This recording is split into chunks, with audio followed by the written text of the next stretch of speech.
The Hacks of Gorm, Part 44, Twisted Love Fest. There's a strange sort of masochistic tendency in wanting to remain in such a dangerous place. Gottschalk turned and huffed as Gorm played Eeny, Meeny, Miny, Mo. It appeared the barbarian was trying to determine which passage to explore next. Gottschalk knew that they should just leave this place altogether. It was daytime outside, and, though cold, they must be only a few miles from the border of Narquois and escape from this accursed land. But yet they remained here in these ruins. Gottschalk breathed again in frustration. "You using Windy Huff method, Gottschalk?" asked Gorm. Gottschalk would never admit it, but he couldn't help but feel warmer by breathing in the same unusual way as the barbarian. He hadn't been doing so on purpose, but it did seem to work nonetheless. Looking to change the subject, Gottschalk pointed to one of the passages. "How about there?" "You sure, Gottschalk? A lot of nasty things could be down M1. Gottschalk made ready to debate him, to come up with a list of perfectly fine things that started with the letter M, but realized it would be impossible to know what they might encounter, nor what exact significance the letter even had. So he set off in that direction. Gorm quickly followed, great axe in hand.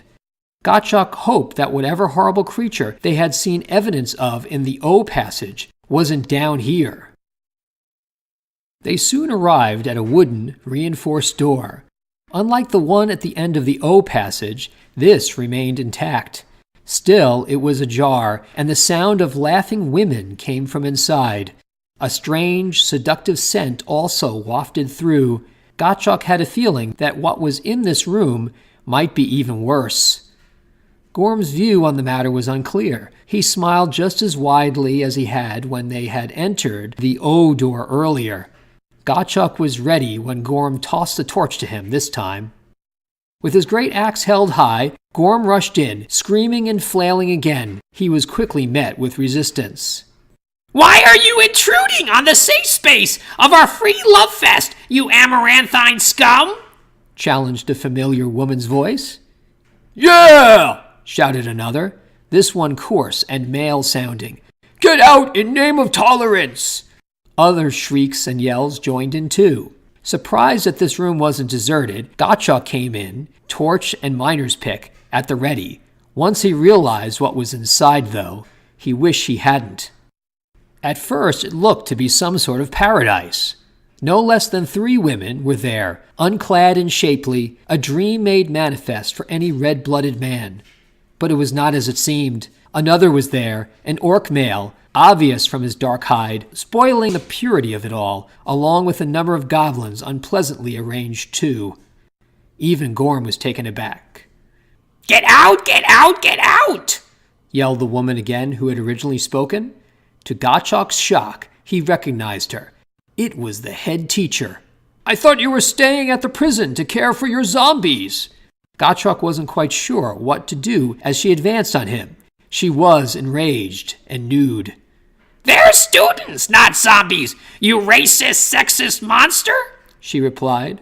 Gottschalk wasn't sure whether her ample, bouncing bosom was helping to make her point or was simply distracting him from her nonsensical accusations. Seeing where his eyes were now fixed, the head teacher put her arms over her chest and grimaced.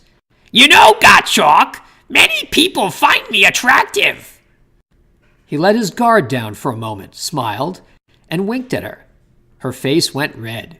"How dare you! You are harassing me! Give it a rest! A new day has dawned! You are raping me with your eyes!"